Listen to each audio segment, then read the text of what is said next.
Praise to the lord. ఈరోజు దేవుడు మనకిచ్చినటువంటి వాగ్దానం ఏంటంటే యెషయా గ్రంథము 38వ అధ్యాయము 17వ వచనం. నీ ప్రేమ చేత నా ప్రాణమును నాశనమను గోతి నుండి విడిపించితివి. ఆమేన్.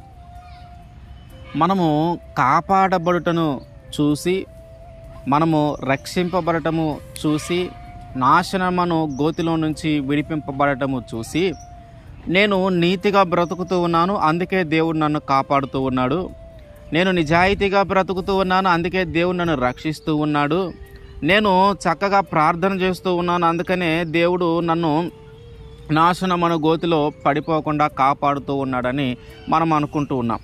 అంటే మనము దేవుణ్ణి ప్రేమిస్తూ ఉన్నాము కనుక ఆయన మనల్ని తప్పిస్తూ ఉన్నాడని మనం భావిస్తూ ఉన్నాము. కానీ వాస్తవంగా దేవుడు కానీ మనల్ని పరీక్షించి చూస్తే మనలో ఏదో ఒక లోపము ఖచ్చితంగా ఆయనకి కనిపిస్తుంది.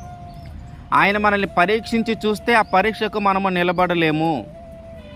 ఆయన కృప ద్వారా ఏదో అట్లా ముందుకు వెళ్ళిపోతూ ఉన్నాం. కానీ ఆయన కానీ మనల్ని ప్రతి విషయంలోనూ పరీక్షిస్తే ఖచ్చితంగా మనలో ఏదో ఒక చోట ఆయనకి పాపం కనిపిస్తుంది. మరి ఆ దోషము ఏదో ఒకటి కనిపించినా కూడా ఇంకా మనము కాపాడబడుతూ ఉన్నామంటే, ఇంకా మనము రక్షింపబడుతూ ఉన్నామంటే, ఆ నాశనమైన తెగుళ్ళు మన మీదకి రాకుండా, నాశనమైన గుంటలో మనం పడిపోకుండా కాపాడబడుతూ ఉన్నామంటే కారణం ఏంటంటే ఆయన మనల్ని ప్రేమించాడు. మనం ఆయన్ని ప్రేమించినందుకు మనం కాపాడబడట్లేదు, కానీ ఆయన మనల్ని ప్రేమించినందుకు మనం కాపాడబడుతూ ఉన్నాం. మన నీతిని బట్టి, మన నిజాయితీని బట్టి, మన యొక్క భక్తిని బట్టి, మనము చేస్తున్న మంచి కార్యాలను బట్టి కాదు, కానీ ఆయన మనల్ని ప్రేమించాడు. ఆయన మనల్ని ప్రేమించాడు కనుకనే మనం కాపాడబడుతూ ఉన్నాం. ఆయన మనల్ని ప్రేమించాడు గనుకనే మనం రక్షింపబడుతూ ఉన్నాం.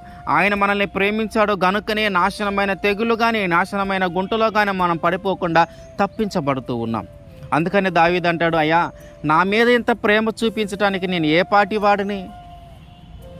దావీదుతో దేవుడు మాట్లాడుతూ ఉన్నప్పుడు, నీ తర్వాత ఈ సింహాసనము మీద నీ వారసులే, నీ సంతానంలో నుంచి వచ్చిన వారు ఈ సింహాసనం మీద, ఈ భూమి ఉన్నంత కాలము ఆ సింహాసనం మీద వాళ్ళే ఉంటారని వాగ్దానం చేస్తూ ఉన్నప్పుడు, ఆ దావీదుకి చెప్తూ ఉన్నప్పుడు, అసలు నేను ఏ పాటి వాడినయ్యా? నన్ను ఎంత ప్రేమించటానికి నేను ఏ పాటి వాడిని?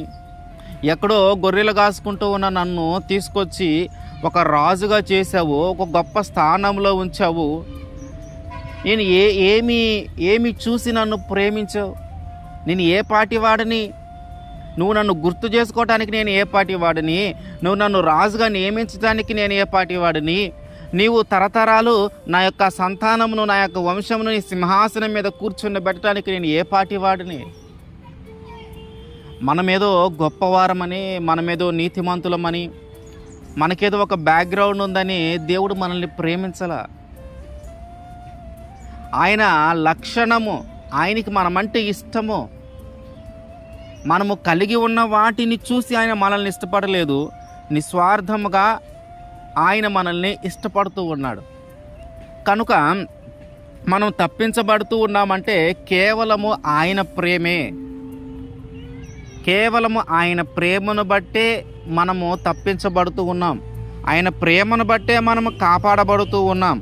ఆయన ప్రేమను బట్టే మన జీవితంలోకి, మన కుటుంబంలోకి వస్తున్న తెగుళ్ళ నుంచి, మన జీవితంలోకి వస్తూ ఉన్నటువంటి అపాయముల నుంచి మనము తప్పించబడుతూ ఉన్నాం.